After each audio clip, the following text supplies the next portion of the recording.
कोटिशतम द्वादशैव लक्षाणाशीतिस्त्रिकानिशैव पञ्चाशदष्टोजसहस्रसङ्ख्यां वेदस्युतं पंचपदं नमामि। अरहन्त भाष्यर्थं गणहर देवीं गन्तीं प्रणमामि भक्तियुतो शुद्धानुभवेन सर्ष क्षामि बन्ति शुद्धभक्ति कांशो दशालोचो अंगुभंग पंडे पावड़े पड़ियम शुद्ध पड़मामि उपब गए चुलिया चिव शुद्धते तुदम गायम सैरिचकालम अंशिमी पूजमी बंदामी नमम शामी दुखको कमको बोइलाओ सुगई गमनम स्माइमनम जन्मों संपत्ति हो मच्छम प्राणी शाते वेलम शिव आचार्य भक्ति का अवसर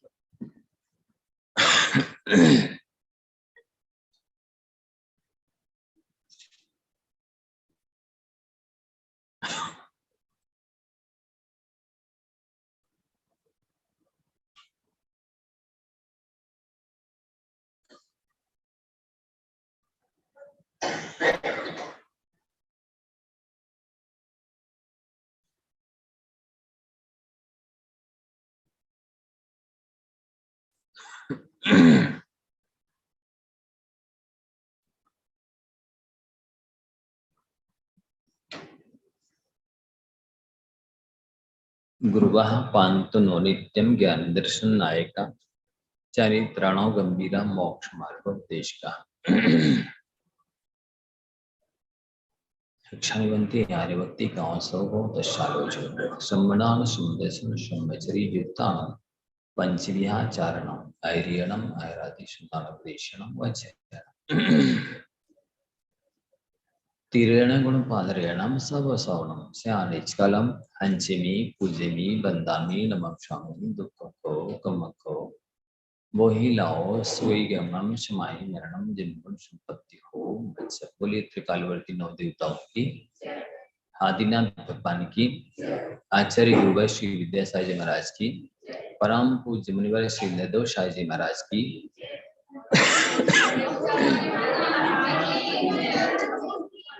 गुणानां विस्तरं वक्षे भावानां तथैव च पर्यायाणां विशेषेणेन त्वामीरं जिनेश्वरम्।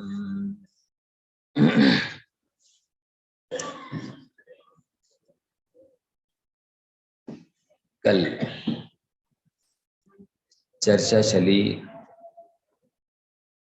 औपचारिक सद्भुत व्यवहार नए और अनौपचारिक सद्भुत व्यवहार नए की। आप लोगों को याद हो ही गया होगा, हैं? औपचारिक सद्भुत, अनौपचारिक सद्भुत, क्या अंतर इन दोनों में?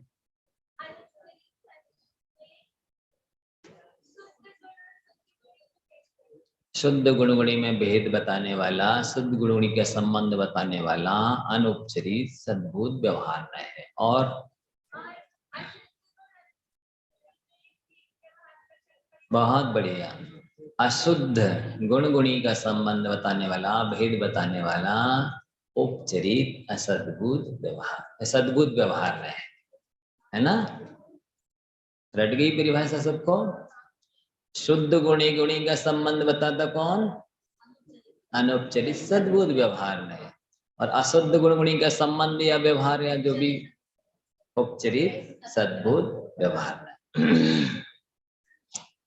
अब इसके बाद में आया असद्भूत। असद्भूत के भी दो भेद हैं, उपचरित और अनौपचरित। तो क्या कहलाता है? पहले कौन सा बताएंगे? अनौपचरित असद्भूत व्यवहार नय।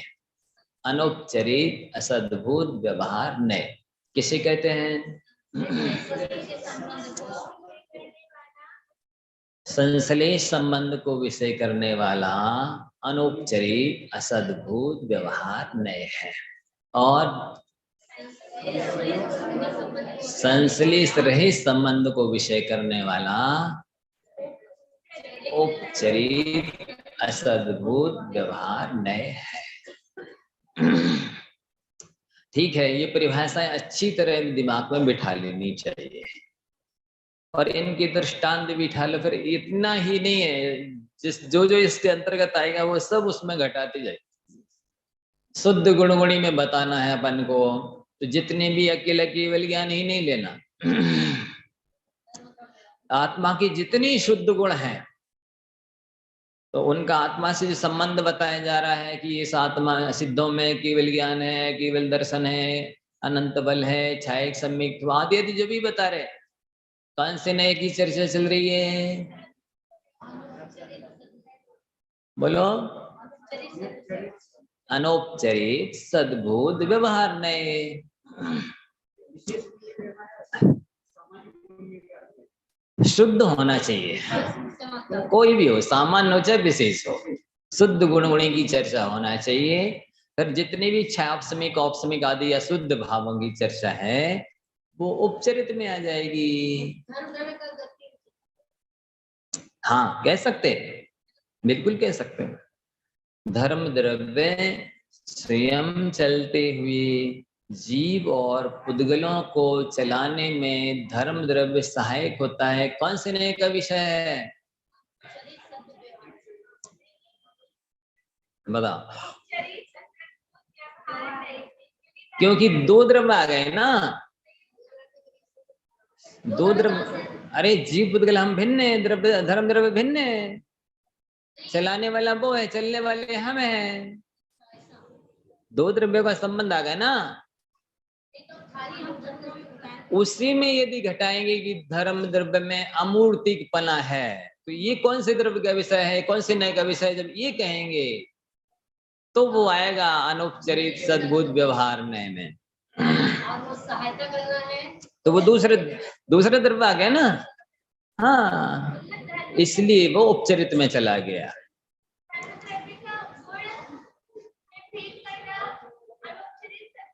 बिल्कुल ठीक। यदि धर्मी द्रव्य के गुणों को बताया जा रहा है, विशेषताओं को बताया जा रहा है, तो वो अनुपचरित में जाएगा सद्भूत व्यवहार में। और वो धर्म द्रव्य किसी दूसरे द्रव्य में किसी काम में आ रहा है, चलने में या अधर्म द्रव्य ठहरने में, तो ये दो द्रव्यों का संबंध हो गया, इसलिए अनुपचरित नहीं रहा, अभी उपचार हो गया। उपचरित है, सद्भूति है, क्योंकि शुद्ध के चर्चा की जा रही इसलिए। लग रहा है, लेकिन शुद्ध द्रव्य का है ना काम, अशुद्ध द्रव्य का काम नहीं है। मति श्रुत ज्ञान आदि की तरह काम नहीं है ये। इच्छा सम से मति ज्ञान हो रहा और अपसम से औपसमी सब निदर्शन हो रहा और उदय से दो द्रव्य का संबंध आ गया ना, इसलिए संयोग नहीं है तो, लेकिन ये शुद्ध द्रव्य का कार्य है इसलिए। हाँ नहीं ठीक है, शुद्ध गुण नहीं, इसीलिए तो कह रहे हैं एक ही द्रव्य में घटेगा तो फिर अनुपचरित में जाएगा, और दो द्रव्य में आ गया तो उपचार हो गया। फिर वो नहीं, अशुद्ध का होगा संबंध, यदि अशुद्ध का कार्य होगा तो वो अशुद्धभूत में जाएगा। थोड़ा सा आप लोग चकरा रहे हैं, एक दो बार पढ़ेंगे तो आ जाएगा। हाँ वो शुद्ध है तो सूक्ष्म परमाणु शुद्ध ही है, तो पुद्गल का शुद्ध पर माने कहना चाहिए अंश है, हिस्सा है, पुद्गल द्रव्य का शुद्ध पर्याय है अनुपचरित सद्भूत। अब यहाँ पर अपन जाएंगे, कहाँ पहुंच गए? अब संश्लेष सहित में चले गए, है ना। तो संश्लेष सहित में क्या क्या आया? हमारा शरीर है ना, इसका आत्मा के साथ संश्लेष संबंध है, बस इतना समझ ले। एक संयोग संबंध, एक संश्लेष संबंध, एक तादात्म्य संबंध है ना। तादात्म्य संबंध है वो अशुद्ध निश्चय का विषय है। तादात्म्य संबंध अशुद्ध निश्चय का विषय है। संश्लेष संबंध किसका विषय है? अनौपचारिक असद्भूत व्यवहारने का। और संयोग संबंध औपचारिक असद्भूत व्यवहारने का। इतनी सी तो बात ही है। हाँ, परिभाषा को एकदम सामने रख के चलें तो नहीं चकराएंगे। अब इसके नीचे देख रहे हैं अपन 13 पेज पर ही दूसरी प्रस्तावना में 2-4 लाइनें और देखेंगे, फिर अपन थोड़ा आगे चल रहे हैं। महत्वपूर्ण है इसलिए इसको बताया जा रहा है, बहुत काम की चीज।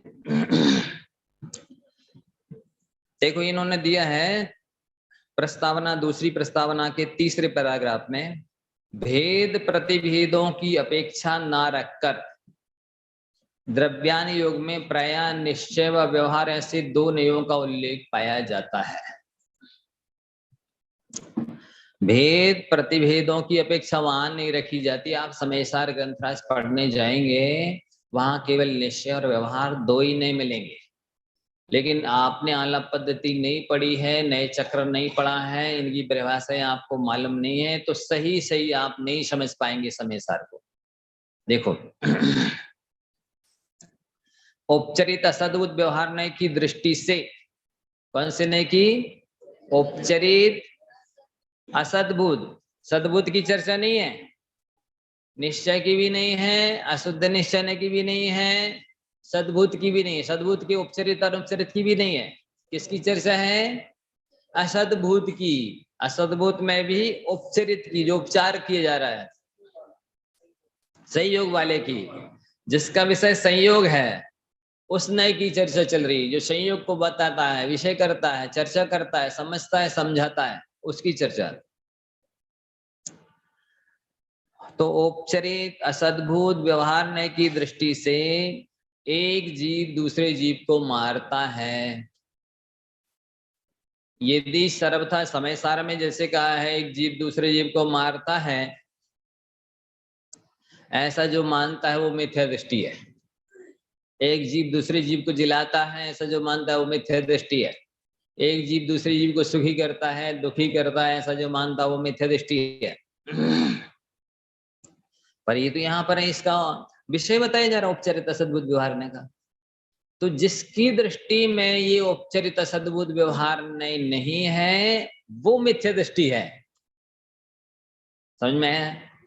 यदि जो इस नए से समझ रहा है, कह रहा है, बता रहा है, तो वो मिथ्या दृष्टि नहीं है।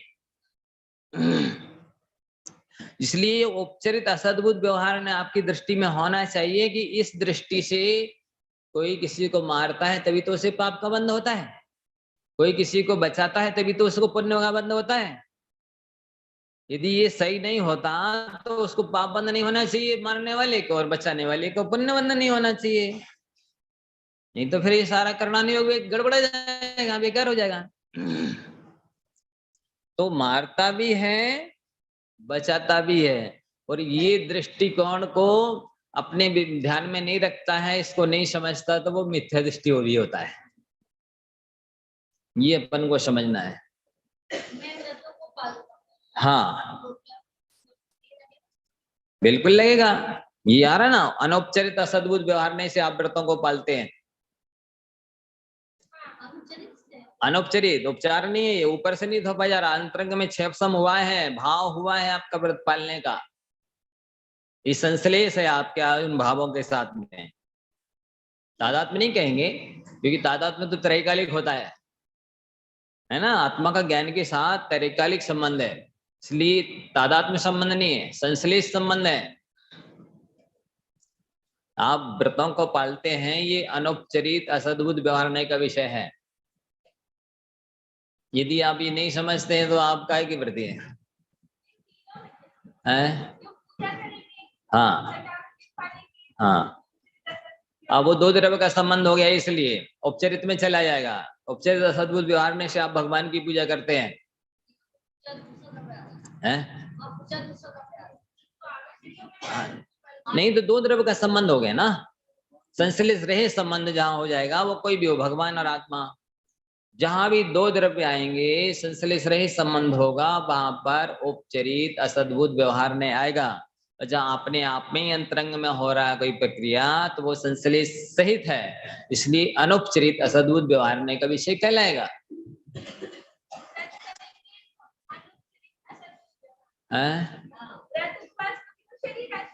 हाँ देखिए ऐसा है नहीं, एकांत से शरीर आश्रित नहीं कहेंगे अपन उसको, शरीर आश्रित होगा तो जड़ की क्रिया हो जाएगी, फिर आत्मा की निजरा कैसे होगी? नहीं नहीं, पर भाव किसका हुआ है उपवास करने का? आत्मा में हुआ ना, इसलिए वो अनौपचारिक असद्भुत व्यवहार में से ही कहलाएगा। गड़बड़ हो जाएगा, ऐसा नहीं कहना शरीर आश्रित क्रिया है, नहीं तो फिर कर्मों की नजर नहीं होगी। हाँ दो में करना है ना संश्लेष, उसमें घटाना है, बराबर। तो यहाँ पर कहा जा रहा है उपचरित असद्भुत व्यवहार नहीं की दृष्टि से एक जीव दूसरे को मारता है, सुखी करता है, दुखी करता है, किंतु अनौपचारित असद्भुत व्यवहार नहीं की दृष्टि से अपने कर्म ही जीव को सुखी दुखी करते हैं। ध्यान देना, जब हम ये कह रहे हैं कि हम अपने कर्मों से दुखी हैं तो आपको समझ जाना चाहिए अनौपचारिक असद्भुत व्यवहार में से ऐसा कहा जा रहा है, संश्लेष संबंध है। और जब हम ये कहें कि भाई हम इनकी वजह से परेशान हैं तो दो आ गए ना, अब यहाँ पर उपचरित आ गया है तो असद्भुत ही, लेकिन जहां दो हो गया ना तो ये कथन आपको ध्यान में रखना है कि ये भी सही कहा जा रहा है कि हम इनकी जगह से सुखी, इनकी वजह से सुखी हैं या दुखी हैं, तो ये भी सही है, लेकिन नए कौन सा आ गया ये ध्यान रखना है। यहाँ उपचरित आ गया सद्भुत और वहां पर हम अपने कर्मों की वजह से सुखी दुखी, यहाँ पर अनौपचारित सद्भुत व्यवहार में। हाँ अब देख के चल रहे हैं तो दो द्रव्य का संबंध हो गया, उपचरित हो गया, असद्भुत ही रहेगा। उपचरित असद्भुत व्यवहार ने जहां भी दो का संबंध होगा वहां पर उपचरित असद्भुत व्यवहार ने आएगा। और दो तो हैं पर संश्लेष है, दो हैं यहाँ पर भी, शरीर और आत्मा दो ही हैं, एक नहीं है, लेकिन संश्लेष है चूंकि, इसलिए अनौपचारिक असद्भुत व्यवहार नहीं कहलाता वो। हाँ हाँ नहीं ठीक है, बार बार चर्चा करेंगे तो एक सेट हो जाएगा, विषय ऐसे ही है थोड़ा सा, आप लोग चिंता मत कीजिए कि हमको नहीं आ रहा है, पहली दूसरी बार में हम लोग को भी नहीं आया था, दो चार बार में नहीं आता, ये बार बार पढ़ने से बैठ जाता, फिर सेट हो जाता है। संश्लेष सहित संश्लेष रहित न रटते रहिए बार में, दो का संबंध एक का संबंध ऐसे घटा देंगे, उपचरित अनौपचारित उपचरित अनौपचारित बैठ जाएगा। तो देखो अब शास्त्रों में ऐसे ऐसे कथन है, समय सार कह रहा है जो ऐसा मानता है वो मिथ्या दृष्टि है। कैसा कि कोई हमें दुखी कर रहा है सुखी कर रहा है, ऐसा जो मानता है कि नहीं नहीं एक द्रव्य दूसरे द्रव्य का कुछ करता ही नहीं है, तो आपको ये सारी विवक्षाएं समझ में आनी चाहिए, तब आप सही जानकार सम्यक ज्ञानी कहलाएंगे, सच्चे ज्ञाता विद्वान कहलाएंगे। अन्यथा कुछ का कुछ पढ़ लिया, कुछ का कुछ समझ लिया, वही कथन कथनचित सही है और कथनचित गलत है। दृष्टि जरा सी बदली नए बदल जाता है, जावदिया वैणवहा तावदिया हंति नयवादा, जावदिया नयवादा तावदिया हंति परसम्या। जितने वचन के प्रवाह हैं, जितनी विवक्षाएं हैं उतने नए हैं, और जितने एकांत मन एकांत हो गया जहां दृष्टिकोण से उतने मिथ्या नए हो जाते हैं। वही सापेक्ष कथन सम्यक नहीं कहलाते हैं, जितने वचन हैं यदि सापेक्ष है तो उतने नए बन गए, और जितने वचन है यदि वो वचन निरपेक्ष है तो उतने मिथ्या नए बन गए। ये है।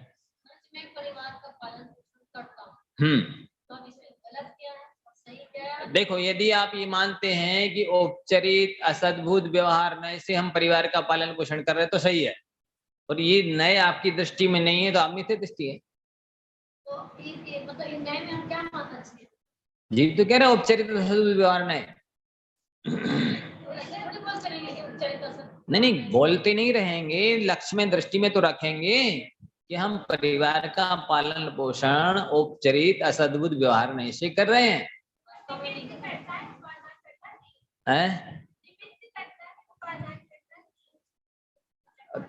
पर निमित्त बिना उपादान के नहीं करता है, हैं? हाँ वो तो है, जरा सा दृष्टिकोण आपका ध्यान में रहना चाहिए कि हम किसे प्रधानता देना चाह रहे। कल नहीं दृष्टांत दिया था, वही दृष्टि वही वस्तु मुख्य हो जाती है आवश्यक होने पर, अनावश्यक होने पर वही गौण हो जाती है, नहीं कहा था कल? तो यही अपन को लगाना है।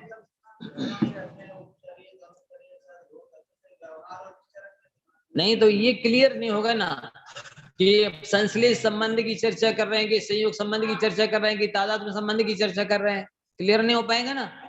देखो अब यहाँ कहा ना, आप देखो औपचारिक असद्भुत व्यवहार ने की दृष्टि से एक जीव दूसरे जीव को मारता है, एक जीव दूसरे जीव को बचाता है, सुखी दुखी करता है। वही अनौपचारिक असद्भुत व्यवहार ने की दृष्टि से कर्म सुखी दुखी करते। एक व्यक्ति कह रहा है कि हम कर्मों से दुखी हैं, दूसरी व्यक्ति कह रहे हैं हम इनकी वजह से दुखी हैं। अब बताओ ये सही है कि हम सही हैं? तो वो दृष्टिकोण आपकी दृष्टि में है तब वो सही है, नहीं तो दोनों ही गलत। ऐसा है ये नयों का विषय। कहा ना इनने, नहीं दृष्टिकोण नहीं होने से, सापेक्ष कथन नहीं होने से सब मिथ्या है, दुनिया सारी गलत है, झूठी है। हाँ है ही नहीं, वही तो कह रहे हैं, युधिष्ठिर को एक भी दुर्जन नहीं मिला और दुर्योधन को एक भी सज्जन नहीं मिला, नहीं दृष्टांत दिया था, इसीलिए तो दिया था। सापेक्ष कथन है, दृष्टि सम्यक है तो सब सम्यक है, दृष्टि मिथ्या है तो सब मिथ्या है। शास्त्र ही उसके लिए मिथ्या है, वो शास्त्र से भी कल्याण नहीं कर सकता।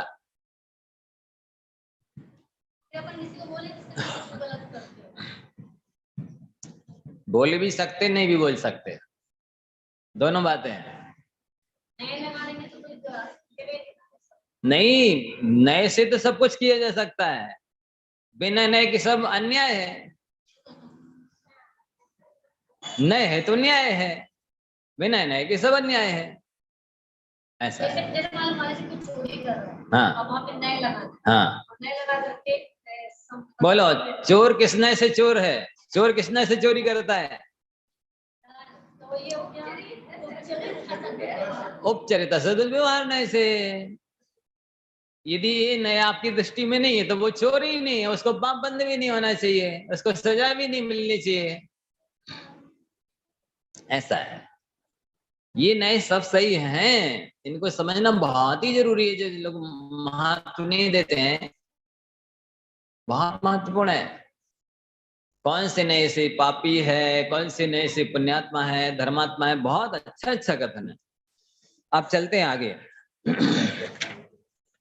तो ये समय सार में तो सामान्य से कह दिया कि कोई जीव माने किसी को सुखी दुखी नहीं करता है, तो नहीं करता तो कौन से नए से नहीं करता है, और करता है तो कौन से नए से करता है, ये तो पता होना चाहिए। अर्थात पेज पलट गया है, इस जगत में जीवों के मरण जीवन दुख सुख सब सदैव नियम से निश्चय नए से कर्मोदय से होता है। देखो क्या कहा यहाँ पर, निश्चय से लिखा है, निश्चय से सुख दुख सदैव कर्मोदय से होता है। अब यहां पर जो निश्चय नहीं लिखा वो कौन सा निश्चय नहीं है? अशुद्ध निश्चय नहीं, जो शुद्ध निश्चय नहीं की दृष्टि में व्यवहार नहीं कहलाता है। समझ रहे आप लोग? हाँ अशुद्ध निश्चय नय से ऐसा कथन किया गया है, वो अशुद्ध निश्चय नय शुद्ध निश्चय नय की दृष्टि में व्यवहार नहीं कहलाता है, तो व्यवहार से करता है सुखी दुखी। अब व्यवहार में भी कौन सा व्यवहार, क्योंकि दो द्रव्यों का संबंध हो रहा है, संयोग संबंध की चर्चा आ रही है, इसलिए औपचारिक असद्भुत व्यवहार नय से ये कथन हुआ। जो लिखा निश्चय से है, पर वास्तविक उसका अर्थ ये है कि औपचारिक असद्भुत व्यवहार नय से ये सुखी दुखी हो रहा है।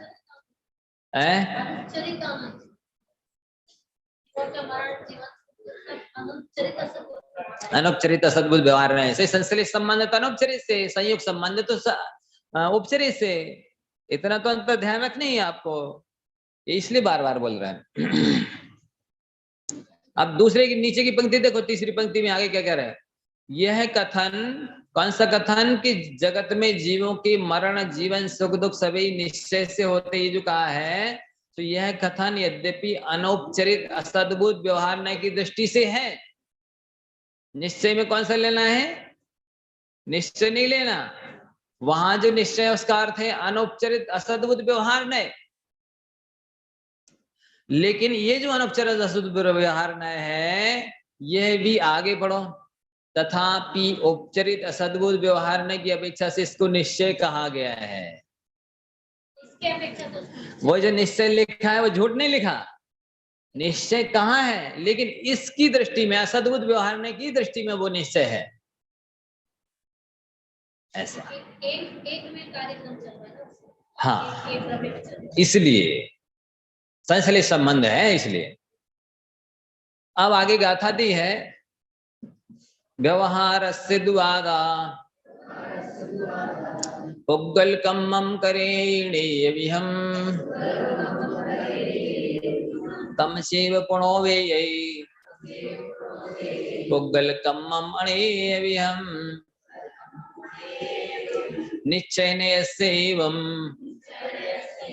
आदापानमेव हि करेति वेद यदि पुणो तम चेयो जाने अत्ताद्वत्ताणम। अब देखो, इन दो गाथाओं में एक में आया व्यवहार से और अगली गाथा में आया निश्चय से। सामान्य कथन समय सार में दो ही नहीं मिलेंगे, निश्चय और व्यवहार, लेकिन इसका कथन क्या समझना अब आपको बताते हैं। व्यवहार ने का यह मत है कि आत्मा अनेक प्रकार के पुद्गल कर्मों को करता है और भोगता है, और निश्चय का यह मत है कि आत्मा कर्मोदय व कर्म की अनुदय यानी क्षयक्षम आदि ले लें, इससे अपने भावों को ही करता और भोगता है। दो नए हैं, दो दृष्टिकोण से कथन कर रहे हैं। एक की दृष्टि में अपना अंतरंग का संश्लेष है, दूसरी की दृष्टि में दो द्रव्य हैं, इतना सा अंतर है। एक नए किसे देख रहे हैं, संश्लेष संबंध को देख रहा, दूसरा नए किसे देख रहा है, दो द्रव्यों को देख रहा, आत्मा को और पुद्गल को। तो दोनों का कथन अपने अपने एक साथ ठीक है। तो यहां पर कह रहे हैं कि निश्चय नय का विषय अभेद है। निश्चय नय में भेद होते ही नहीं है, शुद्ध गुण गुणी में ही भेद नहीं होता है। फिर दो द्रव्यों का तो छोड़ो, बहुत दूर की बात हो गई। अतः निश्चय नय की दृष्टि में कर्ता कर्म का भेद संभव, मैं करता हूं और ये मेरा कर्म है। बताइए कौन से नय का विषय है। एक तो सबसे पहले व्यवहार आएगा, व्यवहार में भी सद्बुद्ध नहीं आएगा, क्योंकि एक ही द्रव्य का संबंध नहीं है, गुण गुणी का भेद नहीं है, दो द्रव्यों का संबंध है। तो असद्बुद्ध आएगा, असद्बुद्ध में भी उपचरित आएगा, अनौपचरित नहीं, क्योंकि संश्लेष संबंध नहीं है, दो द्रव्य हैं, भिन्न भिन्न द्रव्य हैं, संयोग संबंध है। ये आपको दृष्टि में रखना होगा। सद्बुद्ध व्यवहार का विषय है, भेद है।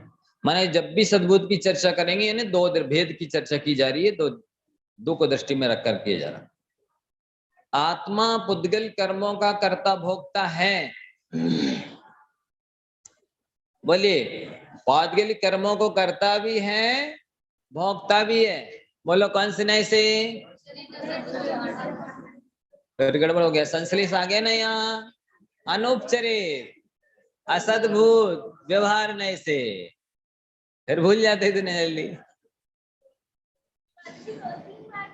आएगा, हाँ आ जाएगा, दो तीन बार सही है, ऐसे ही है ये विषय, सभी को आया। देखो यहाँ पर कोई भी ये नहीं कह सकता कि मुझको एक बार में आ गया था, मैं भी नहीं कह सकता। इसलिए आप लोग चिंतित ना हो कि हमें समझ में नहीं आ रहा, सुनेंगे बार बार आएगा। हाँ, भावग्रह हो रहा, फिर रिया हो रही, फिर आवाय हो रही, फिर धारणा हो रही, ऐसे ही होता है क्रमशः। तो अनौपचारिक असद्भुत व्यवहार का ये कथन है। क्योंकि यहाँ पर असद्भुत व्यवहार की अपेक्षा से सद्भुत व्यवहार के कथन को निश्चय ने कहा। देखो ध्यान दो,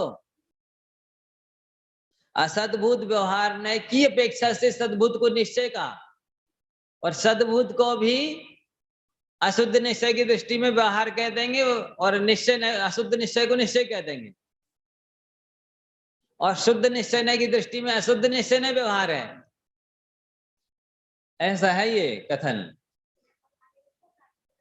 ऐसा जहां ऊपर वाले की दृष्टि में सामने चले जाएंगे तो उससे छोटा वाला तो छोटे ही कहलाएगा ना। ऐसा है शुद्ध।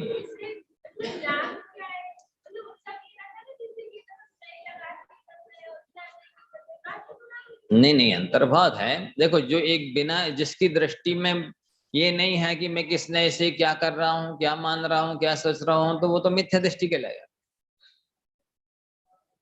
छठा लाभ नहीं पढ़ा? कभी तो बताया था कि मैं सुखी दुखी, मैं रंग रहा हूं, मेरे धन ग्रह गोधन प्रभाव, मेरे शुद्धति में सबल दीन बेरूप सुभग मूरख प्रवीण, ये जो मानता है वो मिथ्या दृष्टि की मान्यता बताई है। क्योंकि वो ऐसा है, उसको कुछ भेद ही नहीं मालूम। सद सतोर विशेषाद दृश्योपलब्धि उन्मत्तवत नहीं बताया था सूत्र। इसीलिए बताया था कि जैसे उन्मत्त होता है, पागल होता है, सत और असत में कोई उसको अंतर ही नहीं है। कोई पागल है, उन्मत्त है, भ्रमित है, क्यों ये पूर्व दशा है, हाँ, क्यों ये पूर्व दशा है, हाँ हाँ हाँ, सब में ही हाँ, ना ना तो सब में ही ना। पत्नी को कभी ये पत्नी है, हाँ ये तुम्हारी माता है, हाँ ये माता को ये माता है, हाँ ये आपकी पत्नी है, हाँ सब में हाँ ना, कुछ विवेक नहीं है ना, इसलिए वो मिथ्या दृष्टि है। इसलिए जानना आवश्यक है कि नहीं नहीं ये ऐसा ही है, इस दृष्टि से ऐसा ही है, और इस दृष्टि से ऐसा ही है।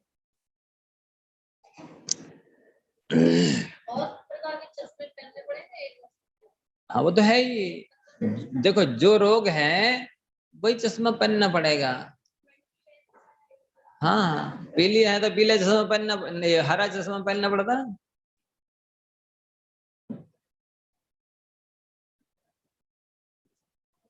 अब सबसे नीचे का पैराग्राफ देखेंगे। यद्यपि सामान्य से निश्चय व व्यवहार शब्दों का प्रयोग हुआ है शास्त्रों में, समयसर आदि में, तथापि निश्चय शब्द से कहां पर किस नए से प्रयोजन है। निश्चय सामान्य से कह दिया है, पर निश्चय में भी कौन सा निश्चय लेना, अशुद्ध निश्चय नहीं लेना है कि शुद्ध निश्चय नहीं लेना है, और वो जो यहाँ पर निश्चय कहला है वो किसकी अपेक्षा से निश्चय कहलाता है, ये आपको ध्यान में रखना होगा।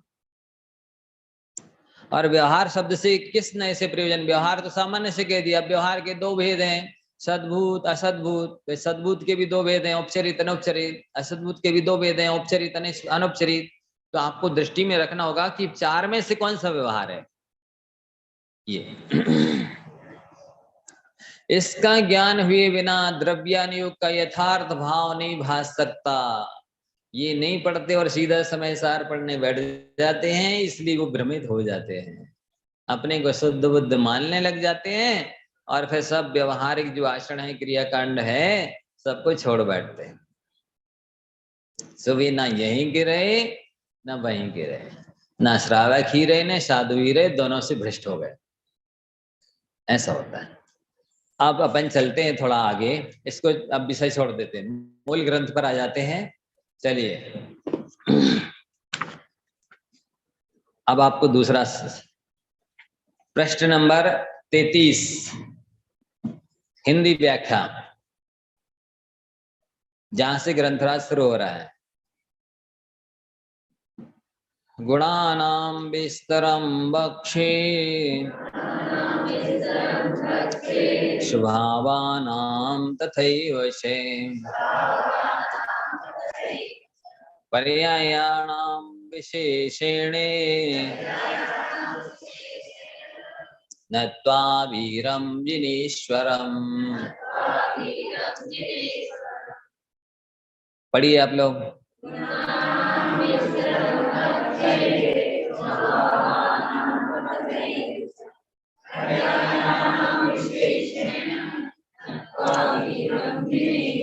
मंगलाचरण है। इसमें आचार्य देवसेन महाराज ने अंतिम शासन नायक महावीर भगवान को नमस्कार किया है। देखो, नहीं कृतमपकारम साधवो विस्मरन्ति, जो सज्जन होते हैं वो किए हुए उपकार को नहीं भूलते हैं। तो हमारा उपकार, हमारे ऊपर उपकार वर्तमान शासन है, वर्तमान महावीर स्वामी का है, क्योंकि हम सभी उनके शासन काल में जी रहे हैं, चल रहे हैं। उनके द्वारा जो दिव्य ध्वनि खिरी थी वही परंपरा से आज हम सबको प्राप्त है। उसी को पढ़ करके हम लोग आत्मा और परमात्मा को समझ रहे हैं, मोक्ष मार्ग को समझ रहे हैं और समझ करके उसमें चलने की साधना कर रहे हैं। तो इसलिए उन्होंने महावीर भगवान को स्मरण किया। तो वीरम जिनेश्वरम नत्वा, वीर जिनेश्वर, और वीर शब्द की यदि अपन व्युत्पत्ति करते हैं संस्कृत में, विशिष्टाम ईम राति ददाति इति वीरा। जो विशिष्ट ई माने लक्ष्मी होता है, ई माने लक्ष्मी, और लक्ष्मी के दो भेद, अंतरंग लक्ष्मी अनंत चतुष्ट, बहिरंग लक्ष्मी अष्ट प्रातिहारी की विभूति से समोषण का वैभव, ये है बहिरंग लक्ष्मी। ये पारमार्थिक लक्ष्मी है।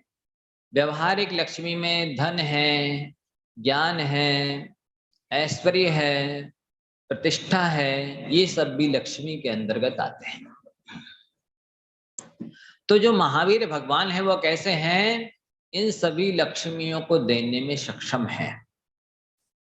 समोषण का वैभव देने में भी समर्थ है, अनंत चतुष्टय दिलाने में भी समर्थ है, और जितने भी सांसारिक ऐश्वर्य है, जिसको अपन स्वर्ग की विभूति कह सकते हैं, भूमि की विभूति कह सकते हैं, विद्याधरों की विभूति कह सकते हैं, चक्रवर्ती की विभूति कह सकते हैं, इन सबको भी दिलाने में सक्षम है। इसलिए कहा है विशिष्टाम इम राति ददाति इति वीरा, जो विशिष्ट लक्ष्मी को दिला दे उन्हें वीर कहते हैं। एक अर्थ वीर का हो गया। दूसरा अर्थ करने अपन चलेंगे तो यह रला बा, व्याकरण की दृष्टिकोण से चलते तो यह नंबर 1, रा नंबर 2, ला 3 और बा 4। तो क्या होता है? अंक का नाम बाम तो गति, रा है ना, तो इसको अपन कैसे लिखेंगे? उस तरफ से लिख के चलेंगे तो यह रा 2 आ गए, 2 लिख दिए, ला बा आया 4 लिख दिए, 24 बन गए ना, तो 24 तीर्थंकर आ गए। इसमें व्याकरण में नियम है कौन से वर्ण किस क्रम में आते हैं। ऐ ओण रिल रक ए ओम ऐ औ छै वरट लण यम गण नम झभय घड़ 10 जब गढ़ 10 खप चटत चटतो कपय सस्सर हल। ये 64 वर्ण है इसके अंतर्गत। ये 64 वर्ण है, उसमें य र ल व एक क्रम आता है। इन 14 सूत्रों में या आता है, फिर रा आता है, फिर ला आता है, फिर बा आता है। तो इनको जब हम अंकों के रूप में लिखेंगे तो 2 लिखेंगे पहले, बा 2 नंबर पर आया, या रा पहले रा आया फिर बा आया, तो रा है दूसरे नंबर पर, तो 2 लिखेंगे। तो यहाँ पर वीर है ना, पहले बा है फिर रा है, तो इसमें अपन अंक का नाम बाम तो गति कर देंगे, उन अक्षरों में जो 14 सूत्रों में आए हुए हैं उल्टा कर देंगे। सूत्र बोल रहे हैं ना हम जिस क्रम से करने जा रहे हैं, अंक का नाम बाम तो गति, अंकों की उल्टी गति होती है, इस तरफ से लिखे जाते हैं। ऐसे पढ़ते ना कि इकाई दहाई सैकड़ा हजार 10,000 लाख ऐसे पढ़ते ना, इधर से नहीं पढ़ते, इधर से पढ़ते हैं। तो अंकों की उल्टी गति होती है। अब जब उल्टी गति होती है तो लिखा तो जाएगा वो 42, लेकिन अब जब उल्टी गति कर देंगे तो 24 हो जाएगा। अंकों की गति उल्टी कर देंगे, उल्टा कर देंगे उनको, तो 2 पहले आ जाएंगे, 4 बाद में आ जाएंगे, तो 24 निकल आएंगे। तो वीर का अर्थ हो गया 24 तीर्थंकर। तो ये अर्थ, इसमें दो अर्थ निकल आया कि जिनेश्वर जो 24 तीर्थंकर हैं उनको नमस्कार करके। एक अर्थ हो गया वर्तमान शासनिक महावीर भगवान को नमस्कार करके, दूसरा अर्थ हो गया 24 तीर्थंकरों को नमस्कार करके। आगे समझ में? क्या करोगे नमस्कार करके? कहते हैं कि गुणा नाम विस्तरम बक्षे। गुणा माने द्रव्य के जो गुण हैं, स्वभाव हैं, उनको, और पर्याय हैं। गुण और पर्याय दो चीज तो होती है द्रव्य में, तो गुण और पर्यायों को विशेष रूप से विस्तार से बक्षे यानी कहेंगे।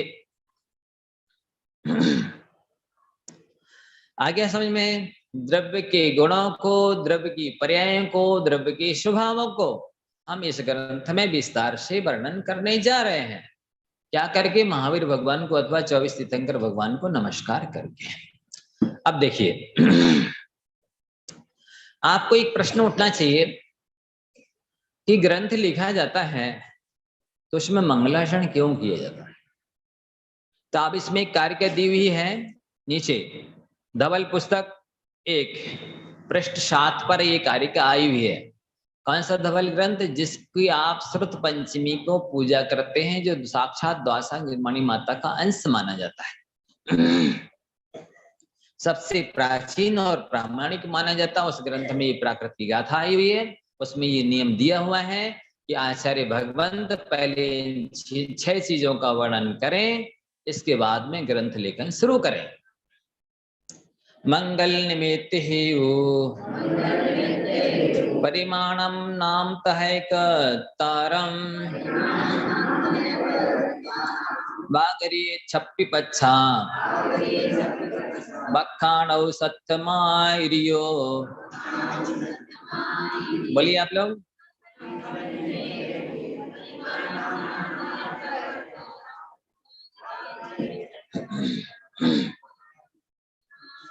कह रहे हैं मंगल का यानी सबसे पहले आचार्य परमेष्ठी ग्रंथ लिखने के पहले मंगल यानी मंगलाचरण करें, एक बात। फिर ग्रंथ लिखने का निमित्त बताएं, किस लिए लिखा जा रहा है, 2 बात। फिर हेतु, इसके पढ़ने से क्या लाभ मिलेगा, ये बताएं, 3 बात। फिर परिमाण, इस ग्रंथ का परिमाण कितना होगा, आप कितना बड़ा ग्रंथ लिखेंगे, 4। फिर नाम, इस ग्रंथ का नाम क्या है, 5। और फिर इसके कर्ता कौन है, लेखक, राइटर कौन है। ये 6 चीजें बागरी यानी व्याकृत्य व्याख्यानम कृत्वा इत्यर्थ। 6 चीजों का व्याख्यान करके, बागरी यानी व्याकृत्य, प्राकृत में बागरी, संस्कृत में व्याकृत्य, हिंदी में व्याख्यान करके। असमापि क्या क्रिया जोड़े हैं तो व्याकृत्वा व्याख्यानम कृत्वा इत्यर्थ। 6 इसका संस्कृत में बनेगा षडपि, इन 6 का। बखाणव प्राकृत में बनेगा बखाणव, संस्कृत में बना है व्याख्यानम कृत्वा, व्याकृत्य व्याख्यान करके। आर्यो यानी आचार्य परमेष्ठी सत्थम शास्त्र को लिखें। क्या होगा इनका 6 का व्याख्यान करने से? अब आगे पढ़िए।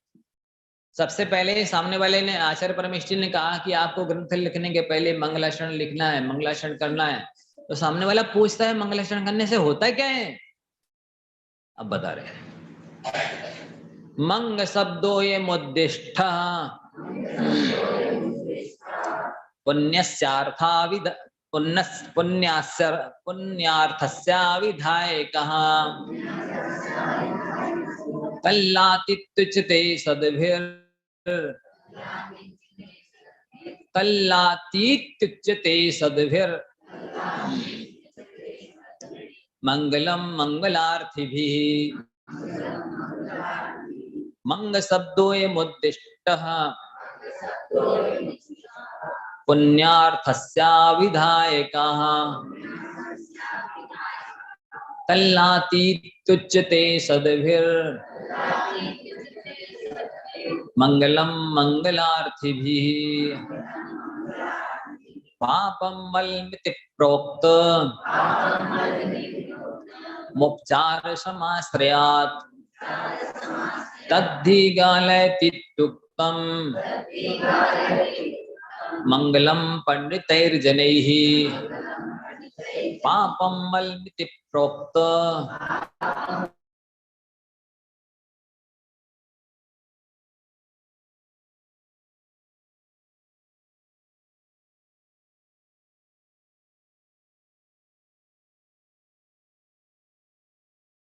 ये गाथा धवला पुस्तक 1 पृष्ठ 33 पर एक कार्य का आई हुई है। दासंग जिनवाणी के अंश में से उद्धृत करके यहाँ पर उद्धृत किया गया, लिखा गया है। आप सबको बहुत महत्वपूर्ण शब्द चीज सुननी है। जो मंगल शब्द है ना, मम और गल, इसकी व्युत्पत्ति की जा रही है। मंगल में से पहले मंग निकाल लिया, जब मंग निकल जाएगा तो क्या बचेगा? केवल ला बचेगा। तो मंग का अर्थ पुण्य होता है। मंगम पुण्यम लाती इति मंगलम। जो पुण्य को लाता है उसको मंगलाषण कहते हैं, एक अर्थ। दूसरा, मंग का अर्थ उल्लास भी होता, हर्ष भी होता, आनंद भी होता है, सुख भी होता है। तो जिस मंगलाचरण करने से हर्ष प्राप्त होता है, मंगल प्राप्त होता है, पुण्य प्राप्त होता है, आह्लाद प्राप्त होता है, उसको मंगल कहते हैं। समझ रहे? ये मंग हटा करके ला बचा था, उससे व्युत्पत्ति की गई। अब तीसरा अर्थ करते हैं मां मल। नहीं समझे? मां शुरू का ले लो और ला अंत का ले लो।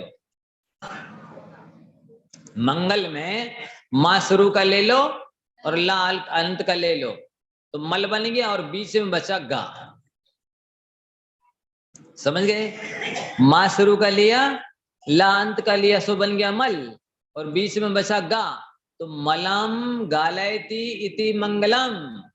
मल का अर्थ पाप होता है, जो पाप को गला देता है उसे मंगल कहते हैं। आया समझ में? जो पुण्य को लाए और पाप को गलाए उसको बोलते मंगल, या मंगलाचरण या मंगलाष्टक। समझ गए? कैसे निकालोगे मंगल में से ये 3 4 4 अर्थ? मंग कर देंगे अलग, ला कर देंगे अलग, तो व्युत्पत्ति करें मंगम हर्षम पुण्यम बा। मंगम यानी हर्षम, लाती थी मंगलम, जो हर्ष को, आनंद को, उल्लास को ला दे उसे मंगल कहते हैं। दूसरा मंग माने पुण्य, पुण्यम लाती थी मंगलम। 2 अर्थ हो गए। अब मां शुरू कर ले लेंगे और लांत कर ले लेंगे तो बन जाएगा मल, और बीच का बचेगा गा, तो मलम गालयति थी मंगलम। आप इसको पढ़ेंगे तो ये अर्थ नहीं निकाल पाएंगे। इसमें नहीं लिखा है ऐसा, लिखा तो है पर ऐसा नहीं लिखा जैसा निकाला जा रहा है। नहीं समझे? हमारी बात से हमको समझ आगे ना, इसको पढ़ने से नहीं आएगा ये चीज आपको समझ में। हाँ, ये चीज इसके पढ़ने से नहीं आएगी कि कैसा करना है। मल कहां से आ गया बोलो? माँ को शुरू कर ले लिया और ला को अंत कर ले लिया तो मल बना लिया, और गा बीच का बचा लिया तो मलम गालयति थी मंगलम, ऐसा अर्थ किया गया है। इसमें नहीं लिखा है ऐसा, देख लो आप, हिंदी पढ़ लेना घर में जाके।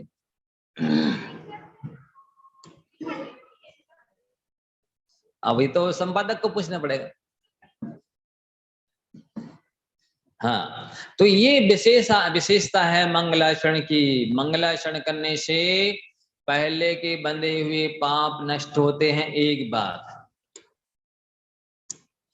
दूसरा, वर्तमान में पाप बंद नहीं होता है। तीसरा, जो बंधेगा वो पुण्य ही बंधेगा। चौथा, जो पहले से आपने पतला पुण्य बांधा है वो गाढ़ा होगा। पांचवा, पहले का जो गाढ़ा पाप बंधा है उसका स्थिति अनुभाग कम होगा।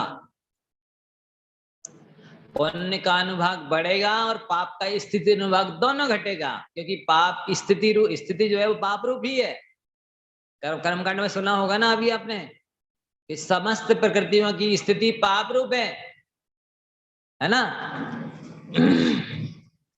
3 आयु को छोड़कर तो कहने का मतलब ये है कि यहाँ पर ये बताया जा रहा है कि एक कार्य से, एक कारण से अनेक कार्य हो रहे हैं।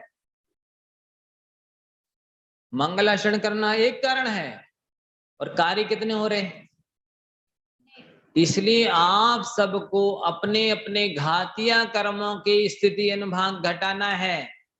अघातिया में भी जो पाप प्रकृतियां हैं उनकी स्थिति अनुभाग घटाना है। तो पंच परमेष्टि की आराधना करो, देव सहस्त्र गुरु की आराधना करो, नव देवता की आराधना करो। देखो आराधना में ध्यान भी आता है, जाप भी आता है, विधान भी आता है, पूजन भी आती है, स्वाध्याय भी आते हैं, व्रत नियम संयम भी आते हैं, सब आराधना के अंतर्गत ही आते हैं। 4-4 5-5 काम होते हैं। मेरा चिंतन नहीं, शास्त्रों में लिखा है, मैं प्रमाण दे सकता हूं आप मांगेंगे तो। क्या धर्म ध्यान करने से, पंच परमेष्टि की आराधना से पंच परावर्तन समाप्त होते हैं, ये बात है पक्की। तो कितने काम याद हो गए आप लोगों को मंगलाचरण करने से? इसमें नहीं लिखा ये चीज जो हम बताने जा रहे हैं। एक तो वर्तमान में पाप नहीं बंधेगा। जब तक आप धर्म में ध्यान रहेगा तो धर्म ध्यान होगा। धर्म में ध्यान ही नहीं है तो काहे का धर्म ध्यान, है ना। तो धर्म ध्यान करेंगे तो आपका वर्तमान में पाप नहीं बंधेगा। एक बहुत ऐसे पुण्य बंधेगा। दो पहले का बंधा हुआ पाप, उसका स्थिति अनुभाग कम होगा। 3 वर्तमान में जो पुण्य ही आएगा, और पहले का जो पतला पुण्य बांधा है वो गाढ़ा होगा। पहले का जो गाढ़ा पाप बांधा है वो पतला होगा। ऐसा अनेक लाभ है। और पाप कार्य में आर्त करो तो ध्यान में लगेंगे, घर गृहस्थी के काम में लगेंगे तो भी 5 काम होंगे। हाँ, आप ये कहीं नहीं समझे कि धर्म ध्यान करने से ये काम होते हैं। जिस समय आप धर्म ध्यान नहीं कर रहे, नव देवता में आपका मन नहीं है, पंच परमेष्टि में आपका मन नहीं है, देवशास्त्र गुरु में आपका मन नहीं है, तो इससे उल्टे लगा लो कि पाप बंधेगा। 1 पुण्य नहीं बंधेगा। 2 पहले का बंधा हुआ पाप गाढ़ा होगा, पहले का बंधा हुआ पुण्य पतला होगा। नहीं समझे? उनमें स्थिति अनुभाग बढ़ेंगे तो ये 5 उल्टे काम होंगे। आप देख लो, किचन में मन लगाना, खिचखिच में काय में मन लगाना नहीं। कई लोगों की आदत होती है, भोजन बनाने खाने से निपटे, अब भी कोई दूसरी कपड़ा लत्ता दे, उनको धोएंगे धाएंगे और समय बच गया तो बर्तन झाड़ने पोंछने जमाने में लग जाएंगे, और समय बच गया तो कपड़ा की अलमारी खोल लेंगे, वे झटकारे करेंगे, उसकी घड़ी बड़ी कुछ करने में लग जाएंगे। और थोड़ा कम समय बच गया, अब वो छानने बीनने नुकाने या कोई दूसरे काम में लगे। दिन भर सोने से उठे, सोकर से लेकर के सोने तक वही करते रहते। बोलो कितने काम उल्टे? 5 काम हो रहे कि नहीं हो रहे?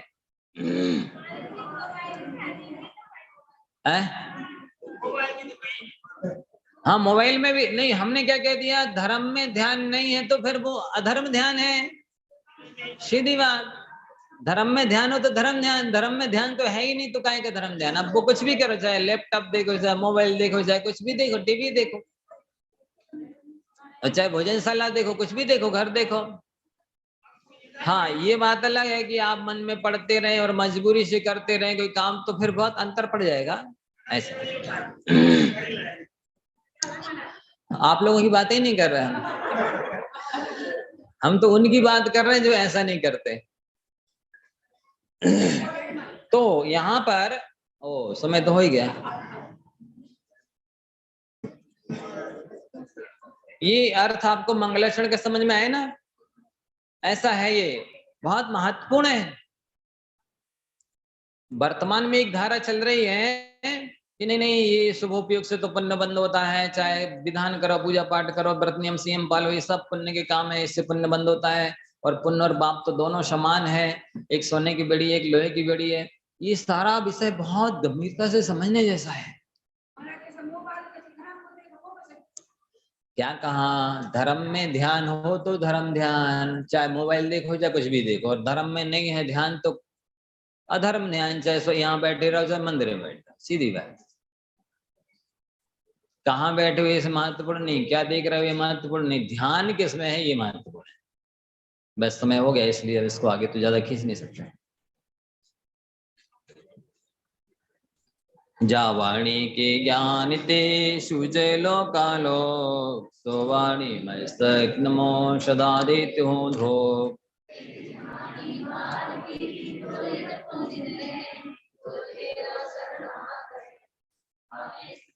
देव भजो हरि